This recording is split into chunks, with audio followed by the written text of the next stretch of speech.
The president today is going to be back at the United Nations here in New York. He's going to have bilateral meetings with Japan, with the UK, and with Israel today. And also we're going to see a big set-piece speech from the president. Yesterday's set-piece speech was a full-throated denunciation of globalization. The president suggesting that the United States is stronger and wealthier since he came to power 2 years ago, and suggesting that the United States doesn't need to be part of all the multinational organizations that have sprouted up in the post-World War II era. Because, he said, he's choosing patriotism over globalism. Here's what he said yesterday. America is governed by Americans. We reject the ideology of globalism, and we embrace the doctrine of patriotism.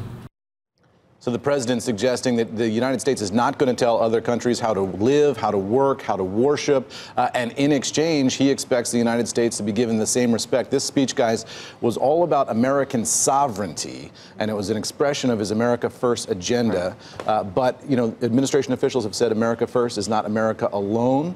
We'll see how that plays with those people who were in the hall yesterday. What I didn't understand about this was who the audience was for this. It was almost as if he was not speaking to the people in the room. I mean, maybe he really was speaking to the people in the room, but there's some globalists at the UN, right? But you would have thought, given even just the way he spoke to people in Davos, frankly, you would have thought that for this crowd, he would have modulated perhaps a little bit of this approach, and on the campaign trail, if you will, this would make a lot more sense. But it's all the campaign trail, right? I mean, this is the campaign trail. This is him demonstrating to his voters, to his base, that he's doing exactly what he told them he was going to do. I think that the people there should have listened up to what he was saying, though, too. He's talking to them. It's different. You're unelected. He said you're unelected bureaucrats. We're never going to be under the thumb of unelected globalist bureaucrats. We're going to do what's right.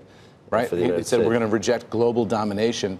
Right. Ultimately, though, the critics were pointing out yesterday that the president said we're not going to tell these other countries how to live, how to work, how to do business. Then we tell them. And then he spent the second part of the speech telling them how to live and work and do business. Right. OPEC, you need to lower your oil. Venezuela, you need to change your government policies. Middle Eastern countries, you need to stop being so dependent on us for your military. So he does want to tell them how to do business, right? Well, stop being dependent on us for your military isn't telling them how to live. It's like we're going to back away a little bit. Well, stop being so dependent on us for your military if you're going to be criticizing us, right? So if you're taking our money, shut your yap. Was sort of the message, right?